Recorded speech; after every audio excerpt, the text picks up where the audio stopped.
full name is Yusuf Ameen Hemmings. Normally I go by Yusuf Ameen.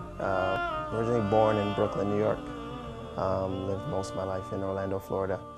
And then I've been here in Tampa for about 8 years now. I lived till in Brooklyn for maybe about 5 years, so it wasn't too long before I moved to Orlando with my family. My mom decided to have everybody move down because of the warmer weather. They come from a tropical background, so she thought the warmer weather would be nicer, and the living here in Florida is a little bit slower and a little more calm for us, so she decided to move down here to Florida. My mother is from Central America. She's from Pedro Miguel, Panama, and my dad is from Jamaica. So this is something that they were used to. They like I said, the weather was too much for them, so they decided they want to move down here. I guess implement those two things. So it's really important for me to respect leadership and understand leadership and follow leadership, and I think once you have that, the sacrifices that you make because of leadership, it just they go perfect hand in hand. That's it. So that's one thing that actually affected me a lot from, I guess, Sunni Islam, because that leadership, the leaders that we have always been great, and their sacrifice that they made for it it's shown. So that's always hit me really hard. And I'll ask one final question. Is this leadership quality something that you're trying to inculcate in your kids as well, and really hone in and learn that, yeah, this is something we gotta learn from and model around it? I would think so, because there is a Sunni hadith from Prophet Muhammad sallallahu alaihi wasallam. He said that the father to his children is like the prophet to his nation. So I've always tried to make sure, of course, that leadership, and I guess lead my ship, as I was told by one leader, to make sure we lead our ship in the best way so that they become good leaders and lead, So that, yeah. Inshallah. Thank you very much. No problem. So So if you can just tell us what your name is and where you're from? my full name is Yusuf Ameen Hemmings. Normally I go by Yusuf Ameen. Originally born in Brooklyn, New York. Lived most of my life in Orlando, Florida. And then I've been here in Tampa for about 8 years now. Really? So how long did you live in Brooklyn, was it? Yeah, I lived till in Brooklyn for maybe about 5 years, so it wasn't too long before I moved to Orlando with my family. My mom decided to have everybody move down because of the warmer weather. They come from a tropical background, so she thought the warmer weather would be nicer, and the living here in Florida is a little bit slower and a little more calm for us, so she decided to move down here to Florida. Okay. You mentioned tropical weather, so Yes. where is she originally from? Well, my mother is from Central America. She's from Pedro Miguel, Panama, and my dad is from Jamaica. So this is something that they were used to. They like I said, the weather was too much for them, so they decided they want to move down here. And you settled into Orlando right away then, I guess? Pretty much, it was, when we came down here, we didn't want to move. We were I was young, but, the fast life there in New York City was something that we were used to. Everything's go and go. And we came down here, we moved down in our house, and the neighborhood is now full of it's a complex now, but when we moved there, it was a giant orange grove.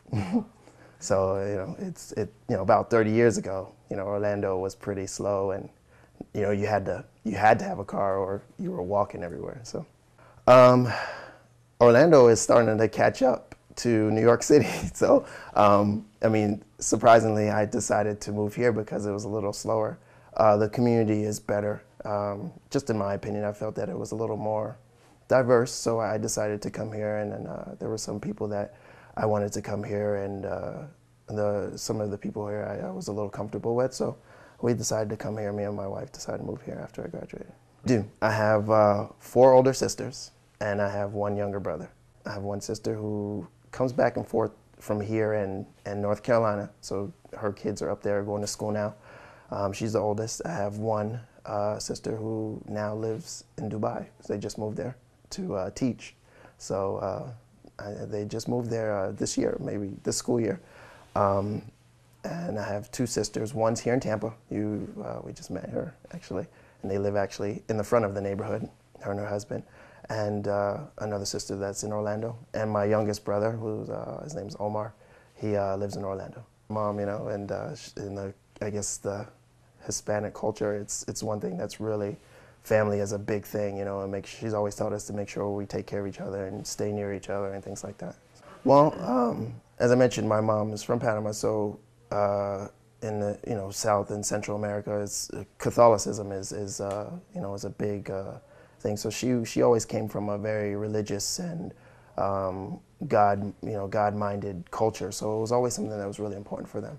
So and my dad, he came from Jamaica, and he was Rastafarian. So it was a big change when he moved here.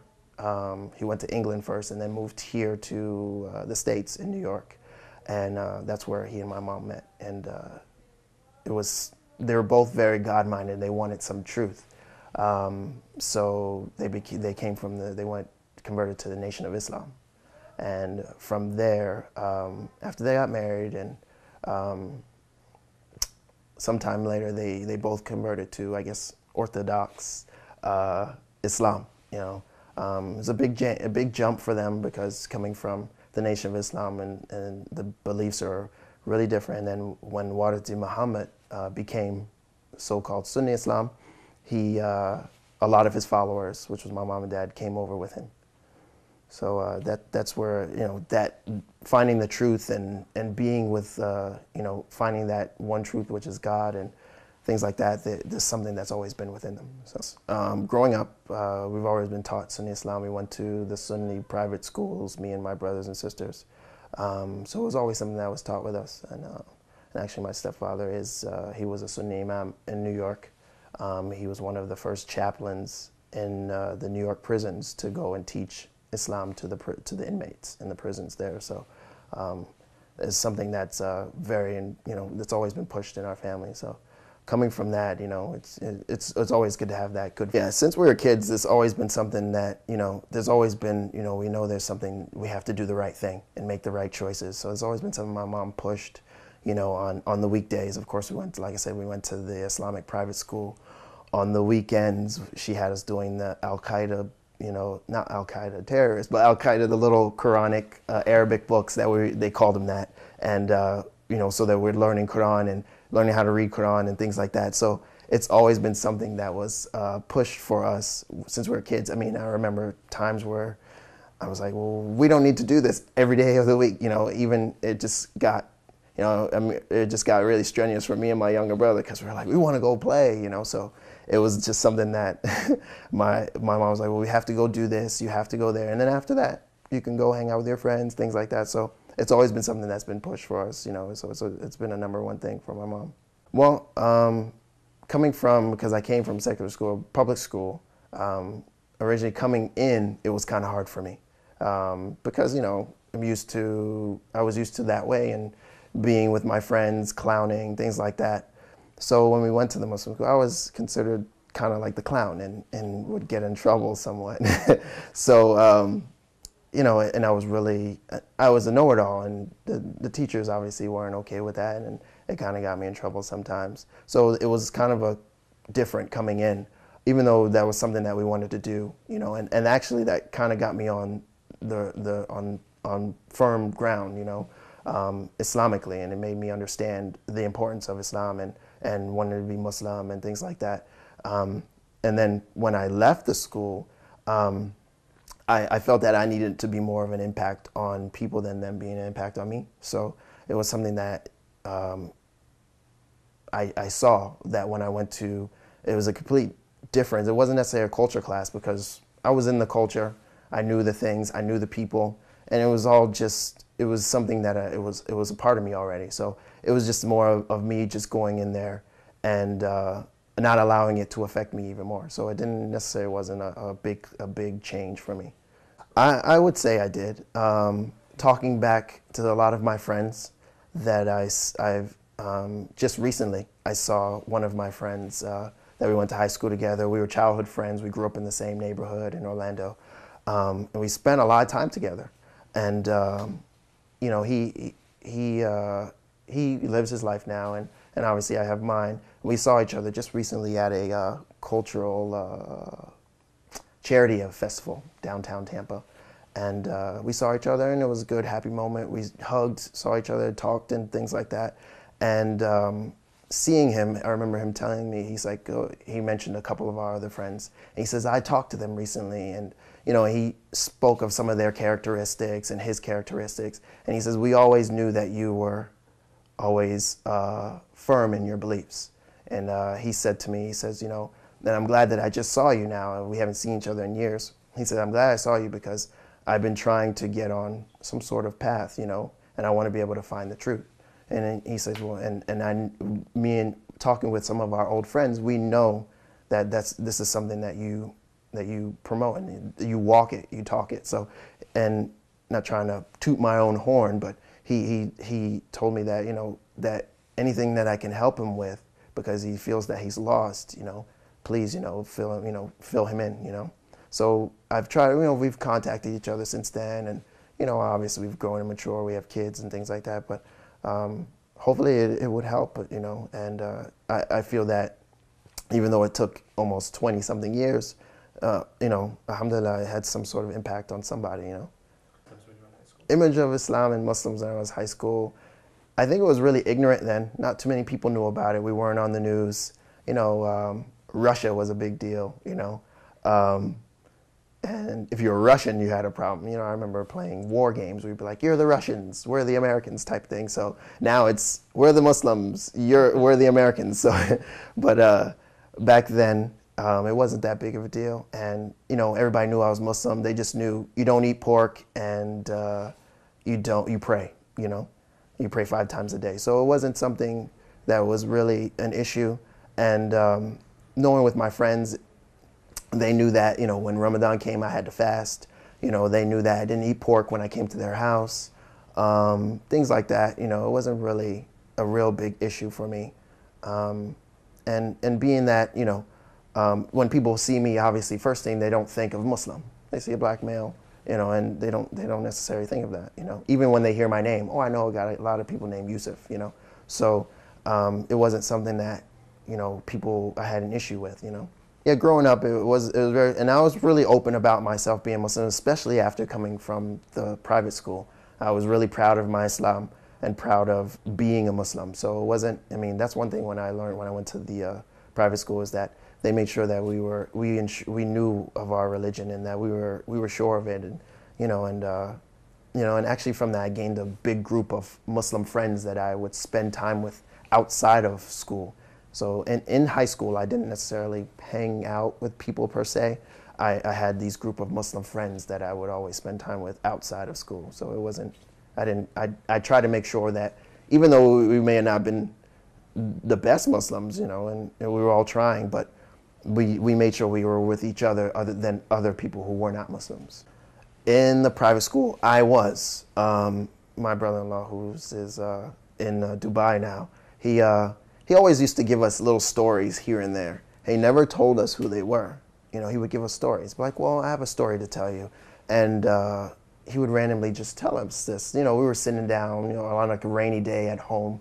Like when he first married my sister, and I just realized one time he was telling me the story of a man, who was getting water for his children, and he tried everything he could to try to get the water, and he mentioned about his hands being cut off. And I was like, and come to find out as Abu Fadl Abbas, and it was interesting that I always, sometimes I go back to him, I tell him, I was like, well, you used to tell us all these stories when we were kids, and now we look at it and it's like, oh, okay.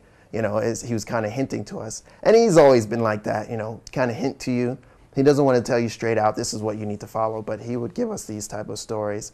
And I remember him giving us stories about Imam Ali and the door of Khaybar and things like that. So all these little things he give a hint to, but not necessarily telling us who it is. He would tell, well, this is a friend of the Prophet, or this was one of a great man that lived during the time of Islam and things like that. So, well, at school, in the private school, they did, but they would attribute it to the other companions and things like that.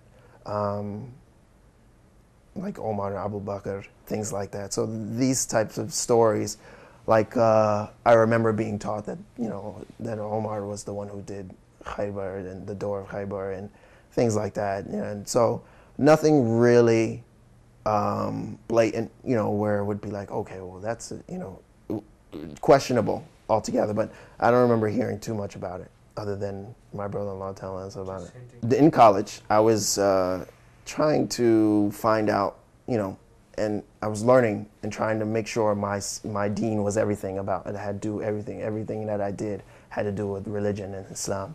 So I decided, you know, of course, spend more time at the masjid. A group of friends of I, because I'm a big basketball fan and we play basketball, I play in leagues and Muslim leagues and things like that. So those same group of guys that I always spend time with, they decided that, okay, before we go out and play basketball, let's make sure that we learn something about Islam. So we would have like what they call little halakas. So we would get together and we would talk about Islam and all these types of things. So there was something that was really important for me. And all of us at the same time, it was like great because all 6 or 7 of us were like, all right, we want to become better Muslims. So how are we going to do this? So we decided that before we have our fun, we would learn about the religion first. So one of the brothers would sit down and talk and speak about different things, you know, and we each took turns.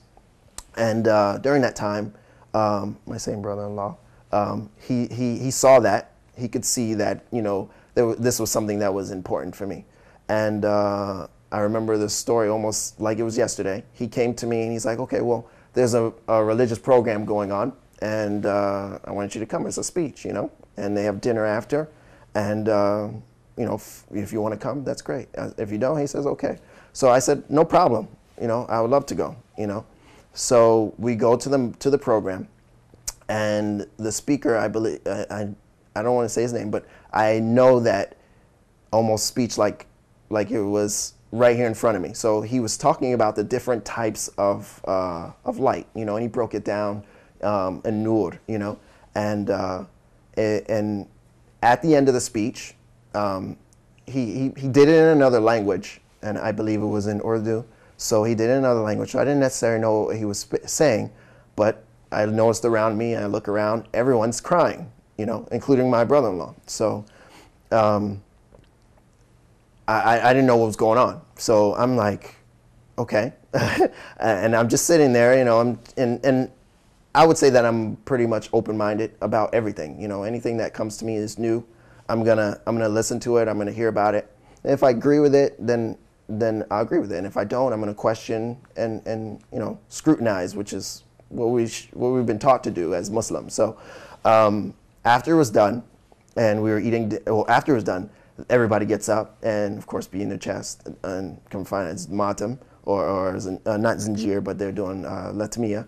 And you know, I'm looking around, and in comes like a casket, you know.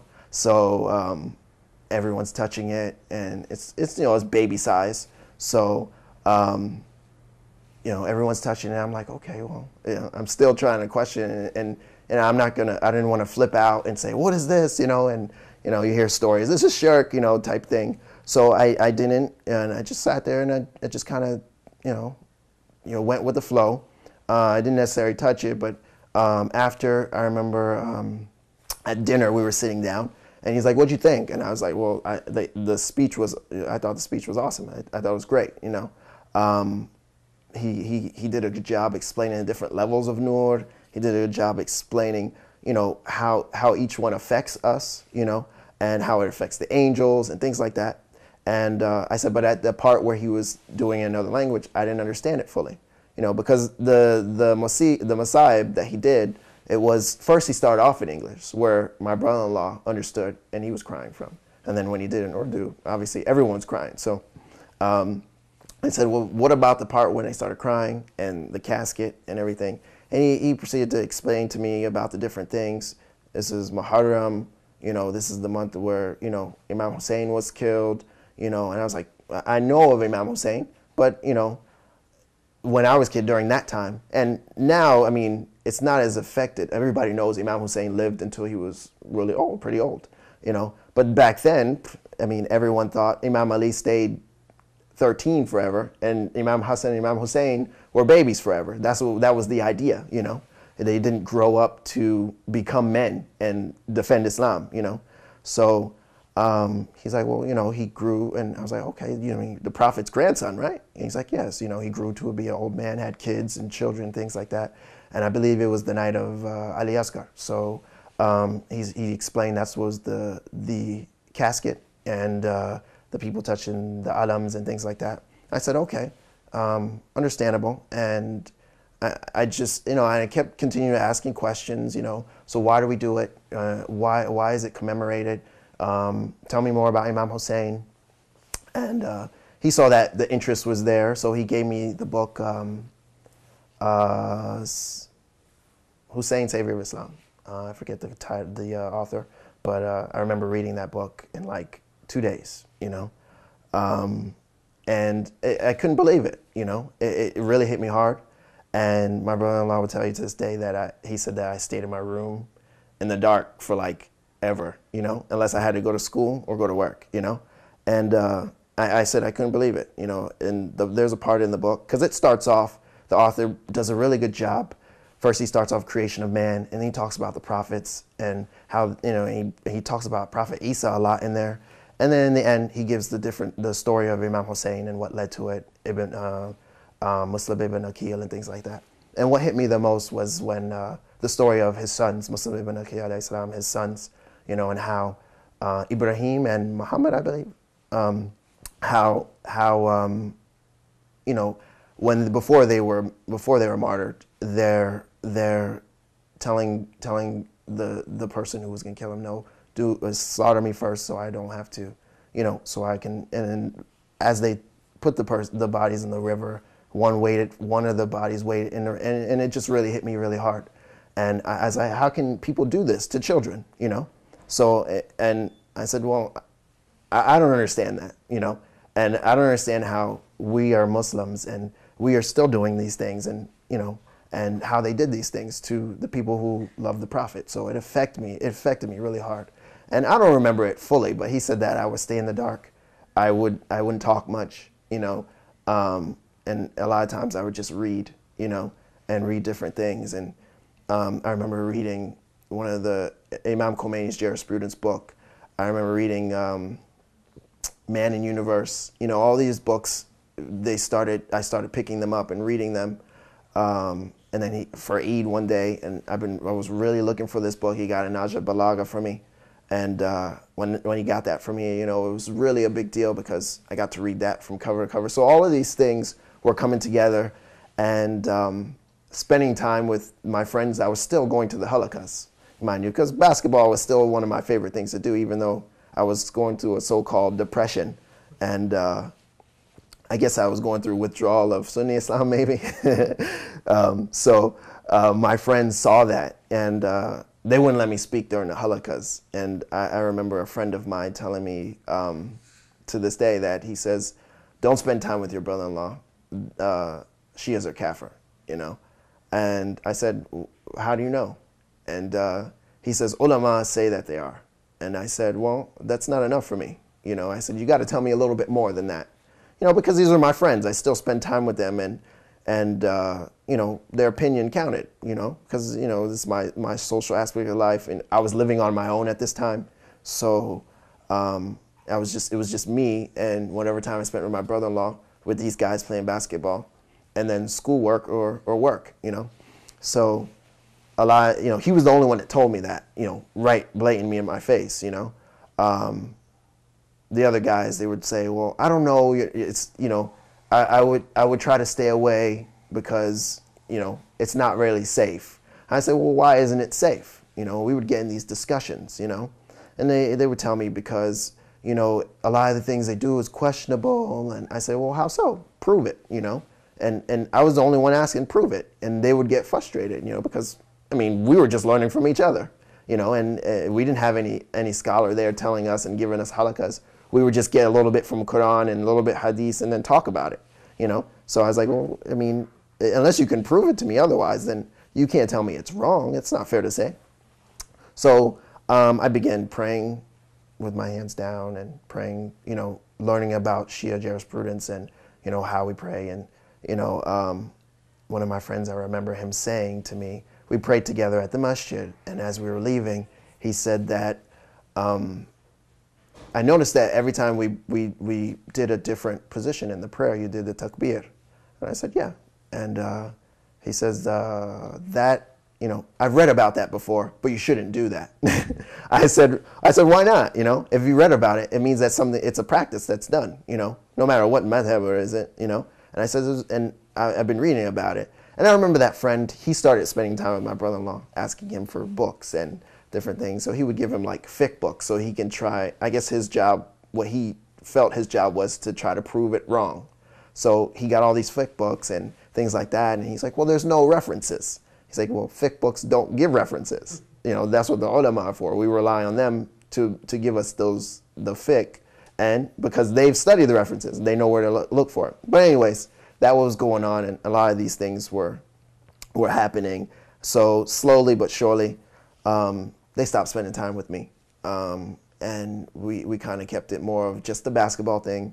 Some of them don't talk to me anymore. And some of them now have, you know, openly say, hey, he's kafir, stay away from him. I mean, some of these guys, like, known them since they were in their Pampers, you know? And, you know, now they're calling me somebody that's kind of brought them along as younger guys, you know. They don't speak to me, and, you know, it's okay. I've always been that type that's never been affected by others. That's why when as I mentioned, when I went to high school, it wasn't really a big shock, because I wasn't trying to be popular or be amongst, you know, it wasn't something that was I guess something I had to do. So being unpopular was okay with me, as long as I felt that this was the truth and it hadn't been proved otherwise. And I would tell them, you know, please prove it to me, you know. And it was never something that they could do. They could just say and call names and bash, and but I was like, well, that's not enough for me. You can call me all the names you'd like, but please prove it, you know.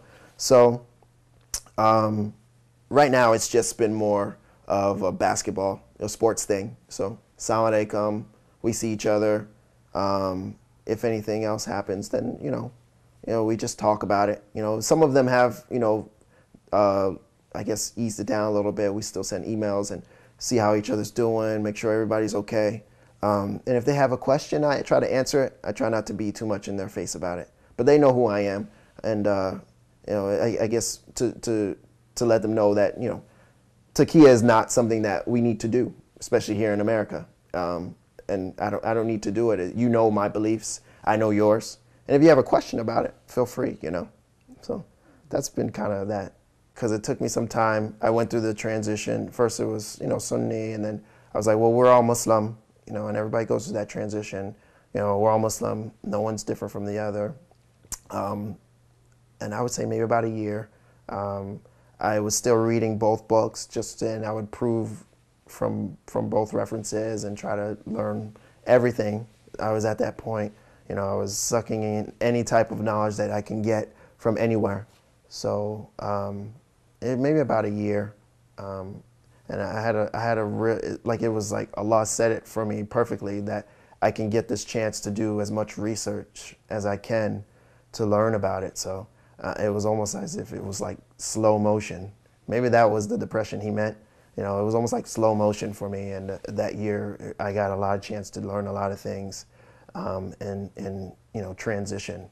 It was because, you know, you're losing friends, you're losing some people that you're really close with. I mean, even family members, you know, were in conflict with it. You know, I remember, you know, stories of people, you know, throwing Najah Balaga and ripping it and saying, well, this is not, you know, different things like that.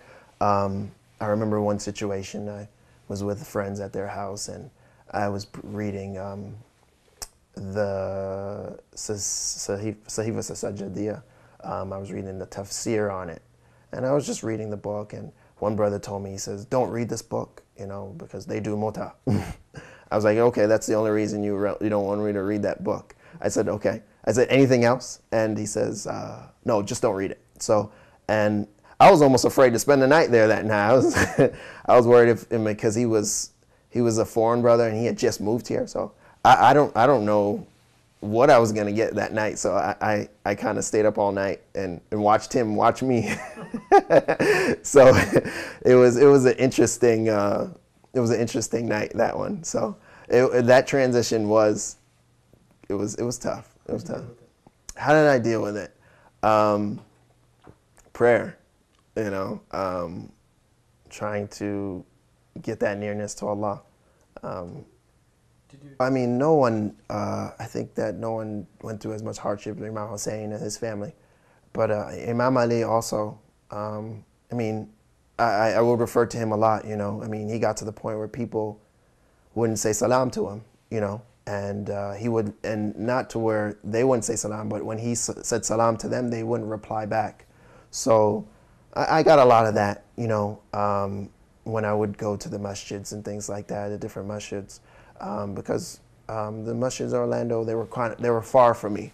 So when I would come back from school or whatever, I would go to any of the masjids, and then people wouldn't say salam, just because you were praying with your hands down, not knowing if I could have been Maliki or whatever. They just didn't, So Imam Ali was definitely an example for me, reading through Nahj al-Balagha and things like that, and his hardships that he went through, after the demise of the Prophet. I think that Imam Ali, I mean, he should be an inspiration for everyone, but I mean, his life hits every aspect of life that any Muslim can relate to. The hardships, the ups, the downs, the battles, the sacrifices. So all of those things. Within the hardships, I definitely can say that I got a lot of inspiration from that. Yeah, I mean, coming from, I guess, a Sunni background or a Sunni family. My mom, like I said, she came from Catholicism, then to Nation of Islam, and then to Sunni Islam. And it was slightly different because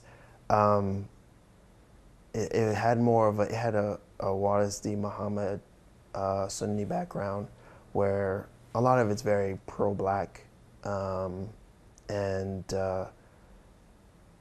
my mom wanted us to have that, and it's. I mean, I don't necessarily, I'm not necessarily would say I'm pro-black, or I wouldn't say I'm not pro-black, or either way, either or. But I guess she felt that we were maybe losing that aspect of it, so it was really hard for her to see us, especially me and my younger brother now, who's learning about it, to come over and transition into that. It was hard for her because she wanted us to be a family, and that was big on her family. Make sure we're together. We all go to the masjid together. And now I came along, and not everybody's going to the masjid together because I'm going to Jafari or where Hosseini or wherever masjid I'm going to, and it's not necessarily how she wants it to be. So it was a conflict at first, and it was a lot of issues that she had. Well, we're not Sunni, we're not Shia. That was a big argument. It's like, well, Mom, there is slight differences, and there is some masjids like we can't necessarily go to without having some sort of issue or disagreement. Not necessarily the masjid she was going to per se, because I guess it was more of a Warisi Muhammad masjid, but the person there did challenge us a couple times, so it was hard because she saw that, and she saw that it was a change for me, and we would kind of bump heads at times with some of the things, and like some of the ways that we teach the kids on how to pray, and some of the ways that we were praying, and some of the things like combining the prayers and praying on the turba. She didn't see the importance of necessarily praying on that, and it's like, well, then we have the prayer mats and the prayer rugs, and why do you need the dirt and the clay? So she had all these new things, and a lot of times people don't do well with change, even though she did transition almost 3 times. So but now it's coming along. My mom lives with me now, and obviously when you live with people, it has more of an impact on them. She sees how it's changed me, and that that I guess the full transition has affected me, and that hopefully it has some sort of effect on her. Well, yeah, I guess when my mom decided, because she goes with us to the programs now every Saturday when we have the programs at the center. So she comes with us. she won't necessarily tell you that this is what she believes, because she doesn't, we have a fun relationship where, she doesn't want to necessarily tell me, well, this is what, it is truthful, but, now that she sees my brothers and sisters are going there now. So it's we've kind of pulled her in by the family aspect.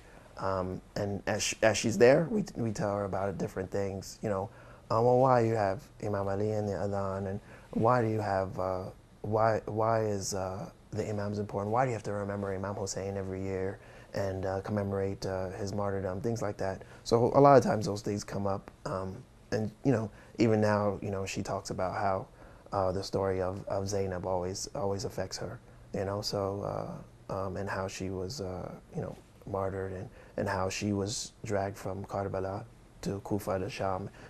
She tells us about those. So that alone tells me that has had some impact on her, and and through her actions, even going to the center. Because my mom would blatantly tell you, if she doesn't want to do it, she won't do it, meaning that she dislikes it altogether. But her actions by going and coming with us, has shown that, that transition, and has some sort of impact on her.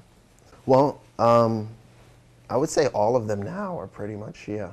I was one of the first ones who came in and decided that, this is what I want to do, and this is the path that I want to follow. And I remember as one time, as me and my brother were working together in Orlando, and it gave us a chance to actually do a lot of talking. And he was still going to the masjid, and his name's Omar, so we like, bro, you have to change your name. We're gonna use your middle name, Sharif. So if he hears that, he's gonna be like, he'll probably laugh it off. But even now today, most of the brothers like, well, we're not gonna, we'll call you Sharif from now on. So, he's learned about it, and we gave him books, Najib al-Ala, different tafsir, Ayatul Puya tafsir, different like that. So he's come along and come along pretty well. My sisters, my brother-in-law, obviously he's married to one of my sisters, so she's the one, she's Shia as well. And my three other sisters, one lives in Tampa here, she's also. So it's had a great impact on them. They see that, how it's changed my brother and myself. So they just came along. And of course they want their kids to follow. My nephews, they're now starting college. So my oldest sister that lives in North Carolina, she wants them to make sure that they're, if anybody she wants them to be like myself, my brother-in-law, and my brother. So it's been something that, she's been really pulling. She's like, this is what she wants, and she not necessarily would say, oh, I'm Shia per se, but she would want her kids to make sure that they come to the masjid with us and follow that. With my nephews and them going to college and everything, and being amongst non-Muslims and everything, she would want that example from myself, my brother-in-law, and my younger brother. So she's always made sure that they follow that, and make sure they try to use us as an example for them.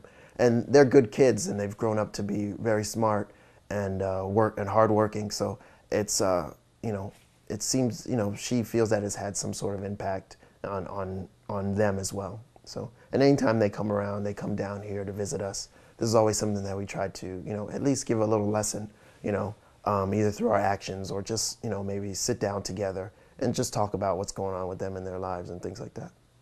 I don't want to say that it was me. I would say me and my brother-in-law has put a lot of work into the effort of making sure the people that he loves and the people that are around him have become, on the true path. And much credit to him. He's done a lot of work. He's known as the person to go in the Sunni masjid as soon as somebody gives their shahada and grab them up, and teach them about Ahlul Bayt. And they hate him for that, but and he's known all over Orlando for that. I would say there has been quite a bit of challenges. It's a culture clash. I mean, coming from, I guess a lot of people weren't, because the way I see it, a lot of the brothers that are foreign brothers, they come here and they establish their communities, and mostly the people who look like them do it. Come in and practice it, especially Shia Islam, because it's been such a hidden religion. And back home, I know that because of scrutiny and people, you know, being killed and things like that, it's been something that's been behind doors, you know. So I guess coming here it's just something that's natural. So somebody who comes in different, you get a lot of stares, and you know, and even that first night when I went with my brother-in-law, I was like, okay, well, everyone's staring at me, and we were the only two black Muslims there, so it was, you know, you get a lot of eyes. So again, so it's hard for both people, myself and for the brothers that are there, because it's not something they see every day, you know. How do they, I mean, they don't know who I am, I don't know who they are. So it's been a hard transition first. Now it's no problem. A lot of the brothers know me, and I get along. I grew up with a lot of their kids and went to college with some of their kids. So a lot of the brothers know me, so we don't have as much issue now. But when we came in, it was quite an issue. I know what truth is, and again, I didn't try to allow people to affect. You know, I honestly believe that people don't hinder you from your religion, because it should be between you and Allah, not necessarily between you and those people, because they have maybe some sort of hang-ups or some sort of not necessarily, you know, I mean, they have some sort of, not racism, but some sort of it's a cultural clash for them. That's something that they're not used to, and because they're not used to it and you're not used to them, you know, sometimes you react differently. So it didn't affect me. You know, the masjid or the center is not what makes me, or the people in the masjid is not what makes me. So I figured that's, you know, not going to be something that affected my going to the masjid or going to the center. And I just kept doing, you know, what I do best, you know, and trying to become a better Muslim, you know. I'm assuming after Orlando you moved to Tampa, Mm-hmm. and you went to a new community, Yes. new center. How was that transition? How did that transition go? Well, my original reason for it was because of moving from Orlando to Tampa. My original reason was because of the diversity in the Tampa community. I felt that everyone comes together here, and it seemed like there was a lot more converts, or a lot more brothers that came from Sunni Islam, and a couple of brothers I know that, you know, definitely used to be Sunni at the masjid. So, and I had known maybe about 3 or 4 other brothers that moved here already. So it was just something that I wanted to do because of that. I mean, my original goal after I graduated from college was to come here and be a part of the community, you know, help out any way I can, and be a full-fledged, you know, not necessarily, I guess, a member, if you want to call it that, to make sure I'm in it and making sure that I'm a part of it.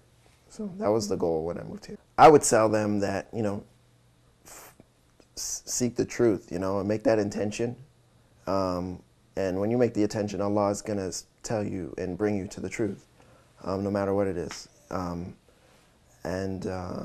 mean, Ahlul Bayt will always show themselves by themselves. You know, me saying and giving you a long, elaborated explanation is not going to it's not going to change your mind one way or the other. But Ahlul Bayt have shown themselves time and time again, throughout history, today, and even by those ulama today that are representing them, have shown, you know, what is. I guess I have a lot of stories. If you could just share one. Well, I would say maybe the story of Qasim, you know, that I named my first son after him.